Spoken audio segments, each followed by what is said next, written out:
तुम्हाला जे वाटतं बघा. आपल्याला काय नाही वाटत. सामान्य मतदार म्हणून ते काय तर वाटतं? मराठ्याला आरक्षण मिळालं काय बोलायचं त्याच्या बाबतीत सांगा ना.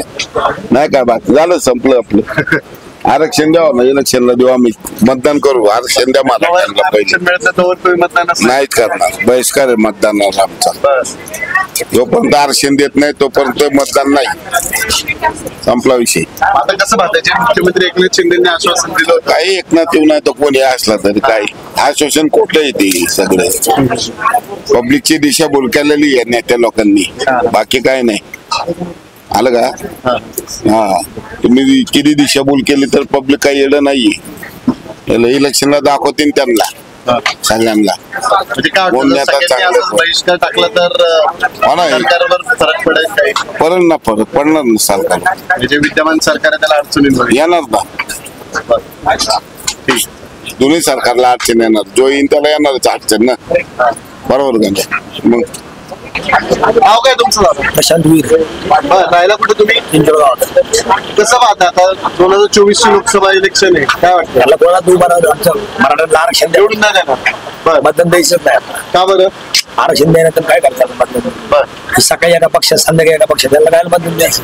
बरं. सध्या राजकारणाचं खूप उलटापालट झालं. चौविलीस राजकारणात मजा नाही. बरं. आरक्षण द्या मराठ्यांना, आरक्षण द्या. आता जे 10% सरकारने जे आरक्षण देण्याचा प्रयत्न केला तर काय 100% द्यायला पाहिजे. 10% काय होतं? बरं. आपल्या हक्काचं ते मिळच पाहिजे. आरक्षण कशातून पाहिजे तुम्हाला? सगळ्यात हे पाहिजे, शिक्षणात पाहिजे, शिक्षणात. मराठ्यांना सेपरेट आरक्षण पाहिजे. जी मागणी होती की ओबीसी मधनं आरक्षण द्या. द्या ना, काय फरक पडतो? बरं. मी राजेंद्र किसनडोरी. बरं. कुठे राहता तुम्ही? मी इथंच राहिलोय सांगवी गावठाण. बर. कसं पाहताय आता 2024 ची मावळ लोकसभा लागेल आता निवडणूक, काय वाटतंय कुठला उमेदवार निवडून गेला पाहिजे? आमचा आरक्षणचा जो मुद्दा होता, मराठी मुद्दा, हे झाल्याशिवाय आम्ही काय कोणताच देणार नाही. सगळ्यांनी तोंडाला पान, मतदान नाही करणार. मतदानच करणार नाही. जे इलेक्शन आम्हाला कोणी साथ दिली नाही. मराठी जे उमेदवार निवडून दिले त्यांनी काय आम्हाला साथ दिलेला नाही, त्याच्यामुळं मतदान करायचंच नाही. बर. मागच्या वेळेस केलं होतं, यावेळेस नाही. आम्हाला मराठी जे आम्ही जे खासदार आमदार निवडून दिलं त्यांनी काय तिथं विधानसभेत किंवा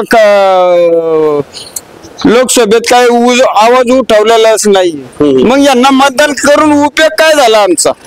मग आता मतदान नेमकं करायचं कोणाला? शिवसेना कोणती म्हणायचं आम्ही? तेच म्हणलं आता दोन गट आहे. मूळ गटाला मतदान करायला हवं. आता मतदानच नाही करायचं. जेव्हा आमच्याच माग कोण नाही तर त्याला मतदान करून उपयोग काय आहे? बरोबर. कोण विजय होईल सांगता येत नाही, कारण सांगवीमध्ये आणि पहिली गोष्ट तर मराठा मोर्चा हा मेन मुद्दा आहे. त्याच्यावरती आज कोणी कुठेही काहीतरी विश्लेषण करायला पाहिजे. कोणत्याही नेत्याने विश्लेषण केलं नाही त्याच्यावरती. मराठा मोर्चा हा मेन मुद्दा आहे आमचा.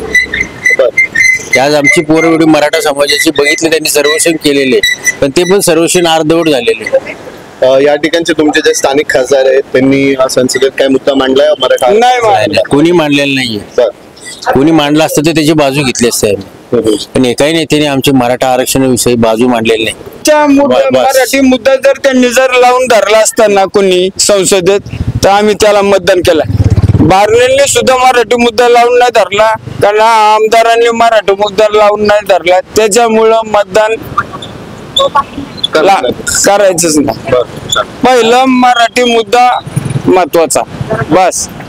आज मराठा आरक्षणाचं आबा पाटील ज्यावेळेस काम करत होते इथं, त्यांच्याबरोबर मी इथं काम करत होतो. पिंपरी चिंचवडचं नेतृत्व माझ्याकडे होतं. मला त्यांनी पदं दिली, आणि कोणी काही कामाला येत नाही. जेथे आबा पाटील सुद्धा त्याची ती पोळी वाचली, बाजूला झालेली.